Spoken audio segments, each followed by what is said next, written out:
오늘 주실 말씀을 통해서 지금까지 지켜주신 하나님의 은혜에 감사하는 시간 되시기를 주님의 이름으로 간절히 축원합니다. 아멘.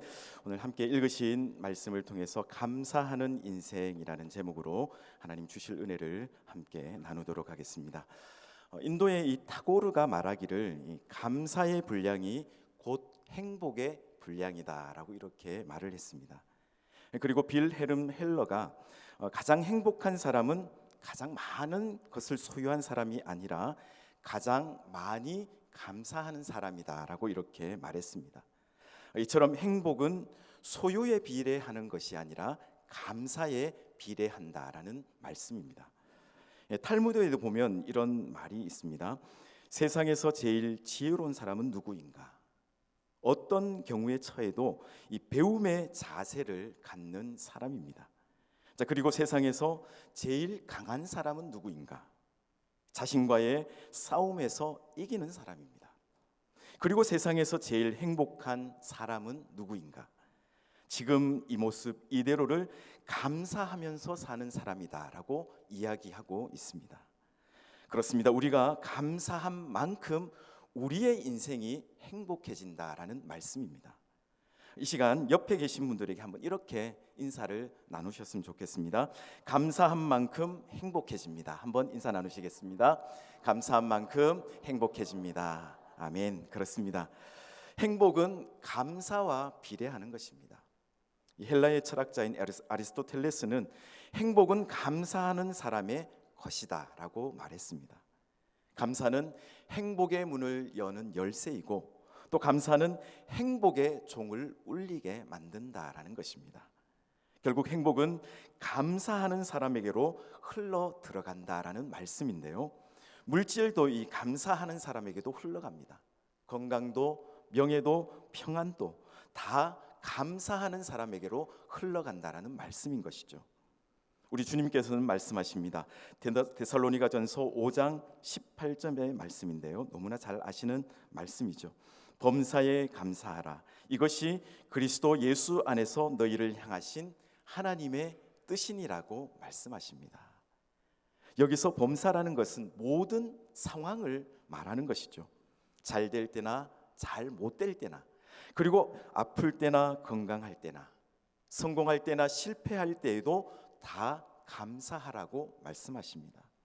여러분, 감사는 해도 되고 안 해도 되고 그 선택의 문제가 아니라 하나님께서 우리에게 명령하신 것이기 때문에 하나님을 아버지로 부르는 사람들은 싫어도 무조건 의무적으로 하나님 앞에 우리가 감사할 수 있어야 되는 것입니다. 여러분, 감사하지 않으면 그것이 바로 죄입니다. 로마서 1장 21절에서 22절은 이렇게 기록하고 있습니다. 하나님을 알되 하나님을 영화롭게도 아니하며 감사하지도 아니하고 오히려 그 생각이 허망하여지며 미련한 마음이 어두워졌나니 스스로 지혜 있다 하나 어리석게 되어라고 말씀하십니다. 여러분, 감사를 하지 못하면 마음이 허망해지고 또 미련한 마음이 어두워져서 우둔하게 된다라고 말씀하고 있는 것입니다. 감사하지 않으면 결국에는 나만 손해 보는 것입니다. 늘 불평하거나 원망하는 사람들을 보십시오. 절대로 잘 되지 않습니다. 주어진 조건에 감사하지 못하고 사람을 속이고 남을 이용하는 사람들은 절대로 행복하게 살지 못하더라는 것이죠. 하지만 감사는 우리의 삶에 능력을 가져다 준다는 말씀입니다. 감사하면 하나님을 영화롭게 하고 우리가 더 풍요롭게 된다라고 말씀하고 있는 것입니다. 그렇습니다. 감사한 만큼 우리의 삶은 행복해진다는 말씀입니다. 오늘 읽은 말씀은 시편 중에서 유일하게 감사의 시라는 제목이 붙어 있습니다. 이스라엘 백성들은 1년에 이 세 차례 6월절과 77절 초막절에 예루살렘에 올라가서 하나님께 예배를 드렸습니다. 6월절은 이스라엘이 이집트에 놓여 있다가 출애굽을 통해서 해방된 날을 기념하여 감사로 드리는 절기입니다. 그리고 77절은 첫 번째 소산을 거두고 나서 하나님께 감사를 드리는 절기인데요. 초실절, 맥추절, 오순절이라고 이렇게 부르기도 합니다. 또 초막절은 이 모든 추수를 끝내고 드리는 감사절기인데요. 40년 동안의 광야 생활을 기억하면서 일주일 동안 이 장막을 치고 살았기 때문에 장막절이라고도 부르고, 또 곡식을 저장한다고 해서 수장절이라고도 부릅니다. 이 자세히 보면 이 전부가 다 감사와 관련이 있는 것인데요. 그런데 이런 절기가 시간이 지나면서 점점 형식적이고 귀찮아진다라는 것입니다. 그러면 먼저 우리가 감사 절기를 어떻게 참여하라고 말씀하고 있습니까? 시편 100편 4절은 이렇게 기록하고 있습니다. 감사함으로 그의 문에 들어가며 찬송함으로 그의 궁정에 들어가서 그에게 감사하며 그의 이름을 송축할지어다라고 말씀하고 있습니다. 하나님의 집을 그의 문, 그의 궁정이라고 이렇게 표현하고 있습니다. 형식적으로 마지못해서 절기에 참석하는 것이, 참여하는 것이 아니라는 말씀이죠. 자, 요즘 말로 하면 우리가 예배당에 들어갈 때, 들어올 때에 감사하면서 들어가라는 말씀인 것입니다. 여러분, 궁정에는 아무나 들어가는 것이 아닙니다. 왕이나 왕자나 이 대신들이 들어가는 곳인데 자격이 있는 사람들이 들어가는 곳입니다. 그렇죠. 예배당에도 아무나 들어오는 것 같지만 실상은 아무나 들어오는 것이 아닙니다. 예수 그리스도의 핏값으로 사신 하나님의 자녀들이 들어오는 곳입니다. 왕 같은 제사장이 들어오는 것입니다. 자, 그러면 우리가 오늘 이 예배당에 들어왔다는 사실만으로도 얼마나 기쁘고 감사한 일이 아닙니까? 궁정의 땅만 밟아도 큰 영광입니다. 그런데 우리가 하나님의 자녀가 되어서 궁정에 들어갈 수 있다는 것이 얼마나 감사한 일인지 모른다라는 것이죠. 시편 92편 12절과 13절은 이렇게 기록하고 있습니다. 의인은 종려나무 같이 번성하며 레바논의 백향목 같이 성장하리로다. 이는 여호와의 집에 섬겼으며 우리 하나님의 뜰 안에서 번성하리로다라고 말씀하십니다. 자, 그리고 시편 84편 10절 또한 이렇게 기록하고 있는데요. 주의 궁정에서의 한 날이 다른 곳에서의 첫날보다 나은즉 악인의 장막에 사는 것보다 내 하나님의 성전 문지기로 있는 것이 좋사오니라고 이렇게 노래하고 있습니다. 이처럼 우리가 하나님의 궁정에 들어가는 것이 얼마나 복된 일입니까? 자, 제가 예전 교회 사역했던 교회에 101세였던 권사님이 항상 이렇게 고백하고 말씀하셨습니다. 예배당에 건강한 몸으로 나와서 예배 드릴 수 있는 것이 얼마나 복된 일인지 모릅니다 라고 항상 저에게 그렇게 말씀해 주셨습니다. 그렇습니다. 항상 감사함으로 우리가 이 교회 예배당에 나와야 되는 것입니다.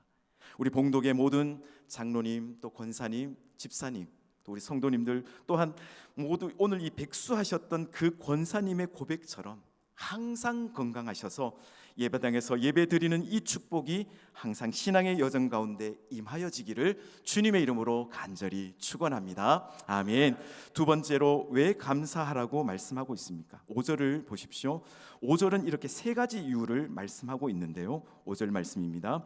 여호와는 선하시니 그의 인자하심이 영원하고 그의 성실하심이 대대에 이르리로다라고 말씀합니다. 만백성이 여호와의 궁정에 들어가서 여호와께 찬양과 감사를 드려야 하는 이유를 설명해 주는 말씀입니다. 하나님의 성품을 말씀하시면서 그 이유를 말씀하고 있는 것인데요. 그 이유가 우리에게 주어진 어떤 조건에 있는 것이 아니라 하나님의 성품에 달려 있다라고 말씀하십니다. 자, 첫 번째로 하나님은 선하시다라고 말씀합니다. 언제나 친절하시고 자비로우신 하나님이시라는 그 이유만으로 우리가 찬양하며 감사해야 되는 것입니다. 두 번째는 하나님은 인자하심이 영원하다라고 말씀하십니다. 긍휼이 풍성하신 하나님이라는 것이죠. 언제나 용서해 주시고 또 용납해 주시는 분이 나의 하나님이시다라는 말씀입니다.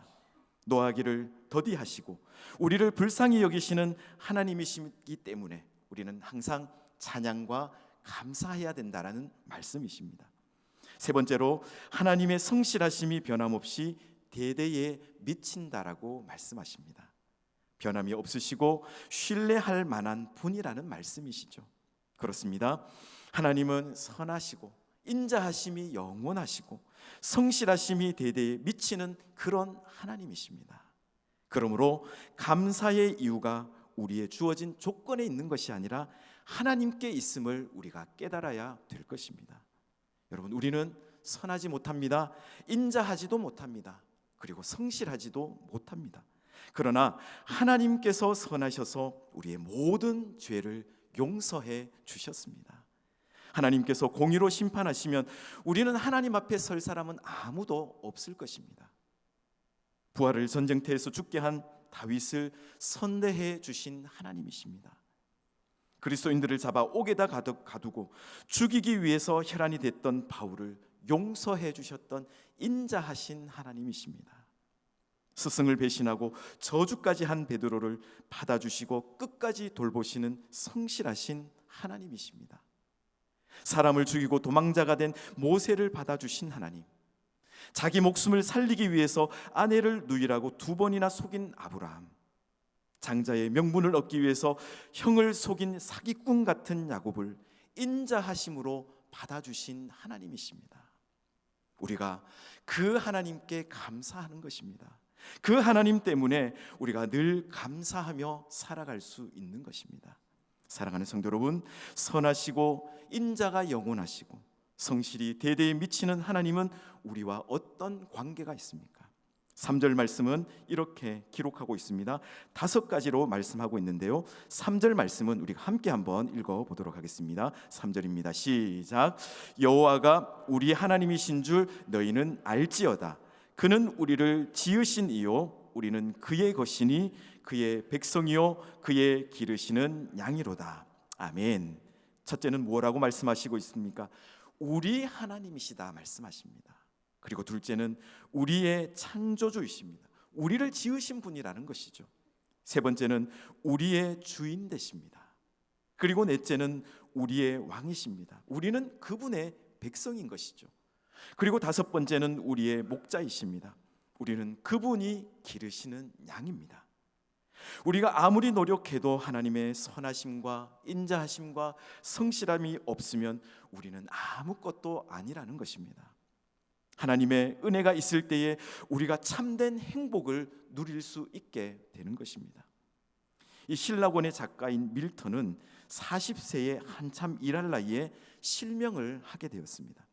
하지만 그는 절망하지 않았는데요, 어떤 상황에서도 목자가 되시는 그 하나님을 믿었기 때문입니다. 그가 소경이 되었을 때 이렇게 감사를 드렸다고 합니다. 육의 눈은 어두워 보이지 못하지만 그 대신 영의 눈을 뜨게 되었으니 감사합니다. 여러분, 어떤 상황에서도 하나님께 감사하는 삶을 살아갈 때에 행복이 우리 앞에 찾아오게 되는 것입니다. 그러면 우리가 어떻게 감사를 우리가 표현할 수 있을까요? 오늘 본문에 보시면 2가지 방법을 말씀하고 있습니다. 첫 번째로 우리가 입술을 통해 즐겁게 찬송함으로 감사를 표현할 수 있다라고 말씀하십니다. 자, 1절을 제가 읽어드립니다. 온 땅이여 여호와께 즐거운 찬송을 부를지어다라고 말씀하십니다. 자, 여기서 말씀 보면 부를지어다 하는 말씀은 그냥 콧노래를 부르는 것이 아니라 크게 외치며 하나님께 찬양을 올려드리는 것입니다. 절기 때 즐겁게 찬송하면서 예루살렘 성전에 올라가는 것입니다. 누가 올라갑니까? 여기 말씀을 보시면 온 땅이라고 말씀합니다. 세상의 모든 사람을 가리키고 있는 것입니다. 이전에는 노래하면서 그의 앞에 나갈지어다라고 말씀하고 있고 4절에서도 찬송함으로 그의 궁정에 들어가서라고 말씀하십니다. 그렇습니다. 우리는 찬송으로 하나님께 감사를 드릴 수 있는 것입니다. 천국에 가면 찬양만 있습니다. 설교도 기도도 없습니다. 시와 찬미와 신령한 노래를 부르며 마음의 감사함으로 하나님을 찬양하라고 말씀하셨습니다.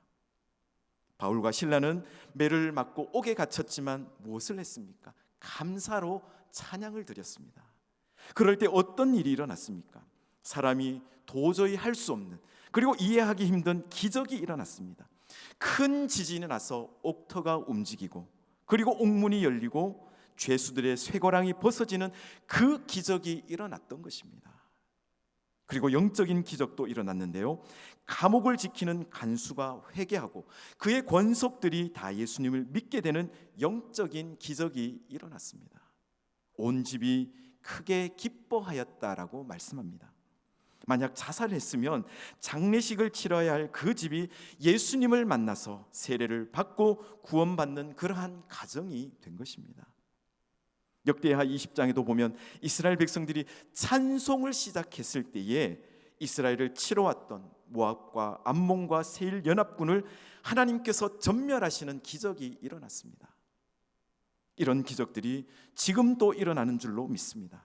우리의 이성으로 이해할 수 없는 일들이 감사의 기도를 통해서 일어난다라는 것입니다. 하나님께서 말씀하십니다. 이사야 43장 21절 말씀에 이렇게 기록하고 있습니다. 이 백성은 내가 나를 위하여 지었나니 나를 찬송하게 하려 함이니라고 말씀하십니다. 우리가 날마다 기쁜 찬송으로 우리에게 베풀어 주신 그 은혜에 감사해야 되는 것입니다. 두 번째로 우리가 기쁘게 예배 드림으로 하나님께 감사할 수 있습니다. 2절 말씀을 보십시오. 기쁨으로 여호와를 섬기며 노래하면서 그의 앞에 나갈지어다 라고 했습니다. 이 당시의 성전은 예루살렘에 있었습니다. 예루살렘까지 가려면 상당히 먼 거리였고 또 재물을 가지고 가야 합니다. 아주 번거롭고 힘겨울 수 있습니다. 마지못해 성전에 올라갈 수도 있더라는 것이죠. 그런데 하나님께서 말씀하십니다. 감사절기에 하나님께 예배 드리러 갈 때는 기쁜 마음으로 예배를 드리라고 말씀하십니다. 여러분, 예배에 성공하는 사람이 인생을 성공할 수 있는 것입니다. 가인의 인생이 왜 불행해졌을까요? 예배에 실패했기 때문인 것입니다. 사울이 왜 왕위를 잃고 그 가족이 패가망신했습니까? 예배에 실패했기 때문인 것입니다. 그리고 엘리 가정이 왜 고난을 당하고 비참하게 죽임을 당하였습니까? 그 또한 예배에 실패했기 때문이라는 것입니다. 기억하십시오. 예배는 우리의 삶의 가장 중심에 있어야 됩니다. 하나님은 예배하는 자를 찾으신다고 했습니다. 요한복음 4장 23절은 이렇게 기록하고 있습니다. 아버지께 참되게 예배하는 자들은 영과 진리로 예배할 때가 오나니 곧 이때라. 아버지께서는 자기에게 이렇게 예배하는 자들을 찾으시느니라고 말씀하고 있습니다. 우리의 삶에 여러 가지 많은 문제가 일어나는 이유가 무엇입니까? 예배가 우리의 삶에 우선되지 못하기 때문인 것입니다. 예배가 우리 삶의 우선순위가 되지 못하면 뿌리가 없는 나무와 같습니다. 금방 말라버립니다. 영적으로 갈급하게 됩니다. 불평이 생깁니다. 만족이 없습니다. 평안이 없습니다. 감사가 사라지게 되는 것입니다. 토저는 하나님께서는 사람을 부르셔서 먼저 예배자로 만드시고 그 후에 일하는 자로 만드신다라고 말했습니다. 우리는 예배로 감사를 표현할 수 있어야 될 것입니다. 그것도 기쁨으로 드리는 예배를 하나님 앞에 드려야 합니다. 예배를 우리의 삶의 가장 우선순위에 두고 살아야 된다라는 말씀인 것입니다. 미국의 39대 대통령 이 지미 카터 대통령이 이 대통령 출마 선거 유세를 하고 있을 때에 여러분 얼마나 바빴겠습니까? 웬만하면 표를 얻기 위해서 큰 교회에 나가서 요즘 말하면 뭐 순복음 교회나 사랑의 교회 같은 데 가서 선거 유세를 했을 텐데 그 바쁜 일정에도 불구하고 자기 고향에 돌아가서 자신이 다녔던 작은 교회에서 예배를 드렸다고 합니다. 23년 동안 개근하면서 아이들을 가르치고 하나님 앞에 예배를 드렸습니다. 하나님께서 그 모습을 보고 얼마나 기뻐하지 않으셨겠습니까? 사랑하는 성도 여러분, 이 맥주 감사주일은 단지 한 해의 절반을 지나며 감사하는 절기가 아닙니다. 지금까지 우리를 붙드시고 인도하신 그 하나님의 은혜를 기억하면서 남은 날들도 하나님께 맡겨드리는 믿음의 결단의 날이라는 것입니다. 여러분, 감사는 형편이 좋아서 하나님 감사합니다 그렇게 드리는 것이 아니라 오늘 주신 말씀과 같이 하나님께서 선하시기 때문에 하나님께 감사를 드리는 것입니다. 풍성할 때만 감사하는 사람이 아니라 부족함 가운데 있을지라도 여기까지 인도하신 하나님을 찬양하는 성도가 되시기를 바랍니다. 기억하십시오. 감사는 하나님의 은혜를 더 크게 경험하는 믿음의 문을 여는 열쇠라는 사실입니다. 오늘 우리의 삶을 돌아보십시오. 하나님께서 베풀어 주신 은혜를 우리가 당연하게 여기고 살아가고 있지는 않으십니까? 혹시 불평과 염려가 감사를 대신하고 있지는 않으십니까? 이제 우리는 다시 이 감사의 제단을 하나님께 쌓아 올려야 될 것입니다.